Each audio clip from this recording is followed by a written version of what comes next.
Dan saya kira ketika ini, seperti saya cakap tadi, kita telah membawakan beberapa penganalisis dan juga suara anak muda untuk membincangkan mengenai gagasan keluarga Malaysia ini. Sudah bersedia di talian ialah Muhammad Amir Ashraf Muhammad Sabri yang merupakan Presiden Majlis Rundingan Pelajar Kebangsaan. Assalamualaikum Amir.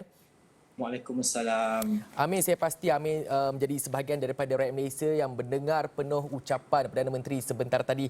Jadi Amir sebagai anak muda, sebagai Presiden Majlis Rundingan Pelajar Kebangsaan dan juga saya kira seorang mahasiswa ketika ini. Jadi bagaimana setelah Amir mendengar ucapan daripada Perdana Menteri sebentar tadi, apa makna keluarga Malaysia khususnya untuk Amir secara pribadinya? Okey, baik. Terima kasih. Assalamualaikum warahmatullahi wabarakatuh. Salam sejahtera dan salam keluarga Malaysia. Apa makna keluarga Malaysia untuk saya? Frasa keluarga Malaysia yang diperkenalkan oleh Yang Amat Berhormat Perdana Menteri Datuk Seri Ismail Sabri Yaakob kepada saya adalah disifatkan sangat inklusif dan dekat dengan semua lapisan masyarakat di negara ini. Konsep itu antara lain mempamerkan nilai prihatin, kasih sayang antara semua lapisan masyarakat sebagai sebuah keluarga besar Malaysia. Jika ditelusuri erti keluarga itu sendiri, ianya menjurus ke arah konotasi positif. Kerana bila berada dalam sebuah masyarakat, keluarga merupakan institusi yang paling penting dalam pembinaan masyarakat yang baik dan bersatu padu. Oleh itu, makna keluarga Malaysia ini boleh didefinisikan sebagai kebersamaan semua rakyat dalam bersatu padu mengembalikan semula kegebilangan Malaysia sebagai sebuah negara yang berbilang kaum. Okey, dan justru tanggungjawab semua untuk bersama menghargai persamaan, bukannya perbezaan, supaya mampu membina semula Malaysia. Yang Amat Berhormat Perdana Menteri juga memperkenalkan keluarga Malaysia ni untuk mengajak seluruh rakyat negara ini merentasi fahaman politik, tidak kira kaum, agama, untuk mendakap erat prinsip kebersamaan bagi memastikan kita semua bersama-sama keluar daripada pandemik ini. Baik, Amir, kita tahu sekarang ini zaman teknologi di mana teknologi hanya di hujung jari dan segala maklumat boleh kita dapatkan sekelip mata walaupun sesiapa saja melibatkan golongan kanak-kanak, golongan remaja, golongan belia maupun mereka yang sudah pun berusia. Jadi sebagai rakyat Malaysia, sebagai anak muda, bagaimana Amir melihat peranan anak muda dalam menterjemah konsep ataupun gagasan keluarga Malaysia ini? Okey, soalan yang baik. Okey, sebagai anak muda sangat penting dalam memastikan konsep keluarga Malaysia ini dapat diterjemahkan dalam konotasi yang positif dan baik.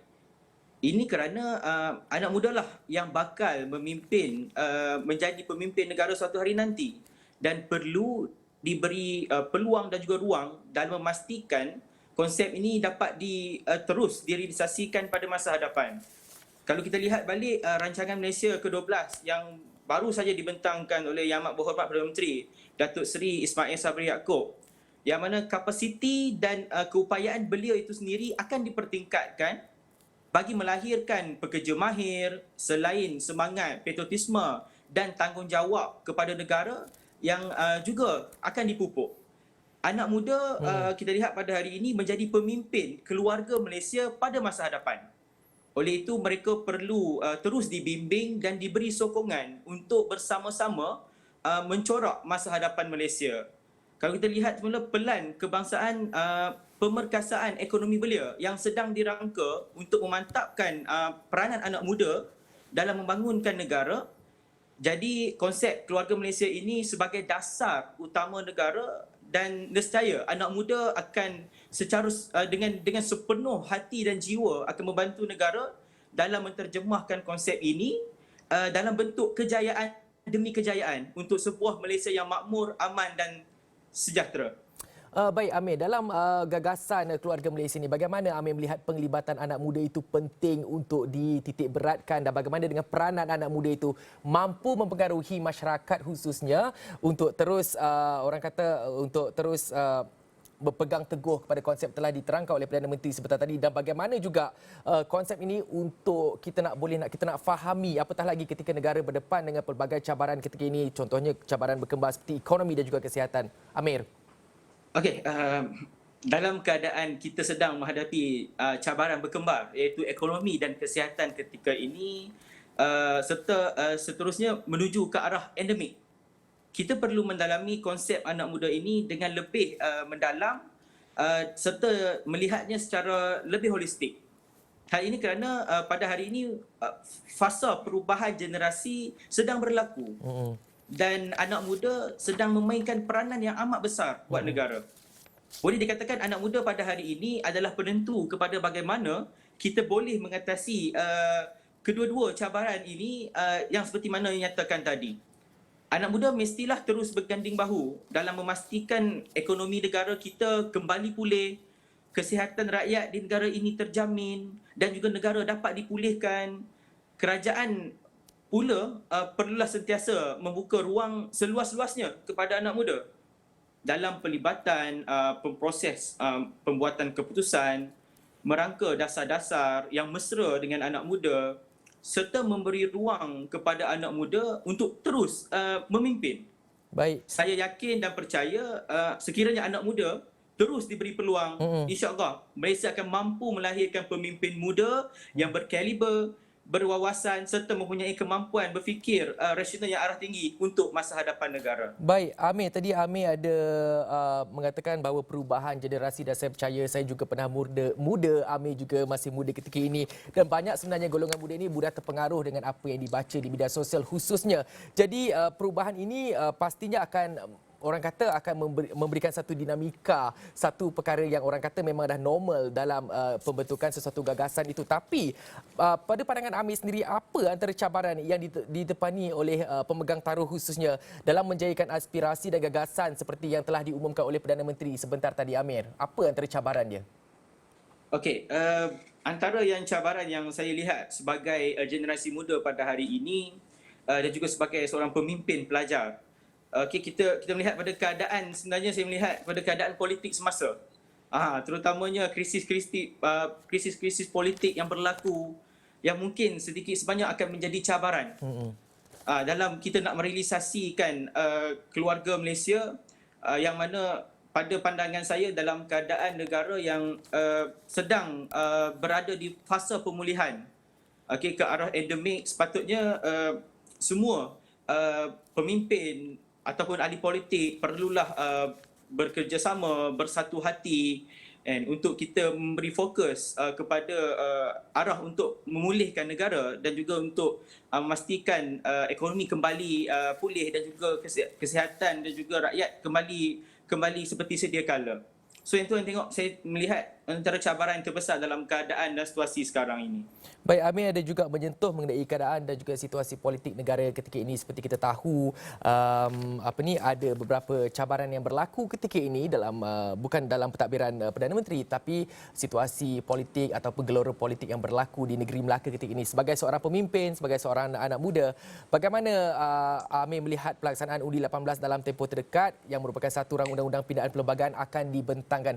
Jadi, tidakkah dengan penglibatan anak muda secara terus ni Amir melihat pelbagai cabaran akan didepani juga, sebab kita tahu seperti yang kita sudah ceritakan tadi, anak muda ini dia banyak orang kata ada perubahan generasi seperti Amir sebutkan tadi, ada perkara-perkara yang difikirkan begini, ada perkara-perkara yang difikirkan sebegitu, ada kalanya tidak selaras dan tidak berada pada landasan yang tepat. Jadi bagaimana Amir melihat situasi hari ini ketika ini khususnya di Melaka dan juga pelaksanaan Undi 18 ini, apa yang boleh dimainkan oleh golongan belia secara khususnya, Amir? Okey, baik. Sekiranya kita melihat kepada keadaan politik semasa, terutamanya krisis politik di negeri Melaka yang saya yakin sedikit sebanyak telah membuatkan orang ramai berasa sangat kecewa. Kerana ianya dilihat seolah-olah melanggar titah perintah Seri Paduka Yang Bertuan Agong yang menitahkan semua ahli politik untuk bekerjasama memfokus dalam melawan pandemik COVID-19 ini serta melupakan sengketa antara mereka, tak kala rakyat kebanyakannya masih ramai yang terjejas angkara pandemik tersebut. Ianya juga memperlihatkan bahawa MOU persefahaman di antara Kerajaan Persekutuan dan juga Kerajaan Pakatan dan juga Pakatan Harapan tidak dihayati oleh mereka di peringkat negeri. Oleh itu, anak muda, terutamanya mereka yang bakal diberi hak untuk mengundi atas pelaksanaan Undi 18 nanti, sudah tentu mahukan perubahan yang jelas daripada semua pemimpin politik. Kalau mungkin golongan anak muda ni jelas sekali adalah golongan yang banyak terjejas dengan pelbagai isu dari segi akibat pandemik COVID-19 ini, kelembapan ekonomi, kekurangan peluang pekerjaan dan pelbagai lagi isu yang timbul kebelakangan ini. Saya tidak nafikan mereka sedikit sebanyak sudah hilang kepercayaan terhadap suasana politik semasa. Okey, namun saya yakin dan percaya masih ramai lagi anak muda yang merasakan mempunyai tanggungjawab, dan saya yakin mereka menggunakan peluang yang ada pada mereka untuk sekurang-kurangnya membawa perubahan terhadap situasi dan juga suasana politik di negara ini. Jadi peranan Amir sendiri sebagai seorang pemimpin, bagaimana mungkin boleh menyumbangkan orang kata pendapat ataupun menjadi sebahagian daripada inisiatif Keluarga Malaysia seperti kita semua. Jadi bagaimana peranan anak muda dan Amir sendiri sebagai pemimpinlah untuk terus meyakinkan anak muda untuk sama-sama bersatu di bawah payung Keluarga Malaysia ini? Okey, baik. Anak muda kini tidak dinafikan sangat cakna dan terdedah dengan isu-isu semasa. Bahkan mereka sendiri sudah berani menyuarakan pendapat serta idea mereka yang pada saya perlu diambil perhatian. Ekoran pelaksanaan Undi 18 yang sedang dalam proses akhir pelaksanaannya. Oleh itu, anak muda seperti saya akan menuntut perubahan dari segenap aspek, terutamanya kepimpinan politik oleh kerajaan dan pembangkang yang lebih matang dan kurangkan persengketaan. Pentadbiran negara pula perlu lebih telus dan kurangkan birokrasi. Anak muda mahukan pentadbiran yang pantas dan telus, terutamanya selepas melihat beberapa masalah yang muncul dalam pentadbiran kerajaan yang lalu. Okey, oleh itu saya yakin kerajaan sekarang di bawah pimpinan Yang Amat Berhormat Datuk Seri Ismail Sabri lebih pantas dalam memberi peluang kepada anak muda dalam melibatkan diri dalam membantu pembuatan dasar dan keputusan kerajaan. Dan sebagai contohnya, kerajaan boleh memperkasakan parlimen belia, NGO belia dan sayap-sayap belia sama ada dalam parti ataupun NGO supaya suara anak muda ini lebih didengari dalam membawa perubahan yang sihat kepada negara ini. Okey, selain itu mungkin saya boleh tambah adalah kerajaan perlu mempergiatkan usaha dalam memperkasakan pendidikan anak muda. Memandangkan Undi 18 sudah pasti akan terlaksana, maka kerajaan perlu bersedia untuk memberi pendidikan politik yang secukupnya kepada anak muda supaya mereka tahu hak mereka untuk mengundi, sistem pemerintahan negara, proses pembuatan keputusan dan sebagainya. Baik. Dari aspek pendidikan, selain daripada aspek pendidikan pula, mungkin kerajaan perlu menyediakan ruang dan peluang seluas-luasnya kepada anak muda tanpa mengira kaum, terutamanya dalam sektor-sektor yang memerlukan. Baik. Ianya selaras dengan konsep keluarga Malaysia yang dibawa oleh Yang Amat Berhormat Perdana Menteri. Saya yakin sekiranya ia dapat dilakukan, anak muda kita akan dapat diperkasakan lagi. Baik. Dan kita dapat melahirkan generasi baru yang matang demi masa hadapan negara. Baiklah. Saya suka Baik. nak ambil metafora Okey. yang di dalam konteks keluarga Malaysia yang diungkapkan oleh Yang Amat Berhormat Perdana Menteri tadi. Yang mana ibarat sepohon pokok. Yang mana akar keluarga Malaysia itu bertunjangkan perlembagaan, persekutuan dan rukun negara. Baik. Manakala batang dan ranting tu menjulang kukuh nilai kasih keluarga Malaysia yang kemudiannya membuahkan hasil daun bunga yang subur. Ini hanya yang dapat dimanfaatkan oleh rakyat.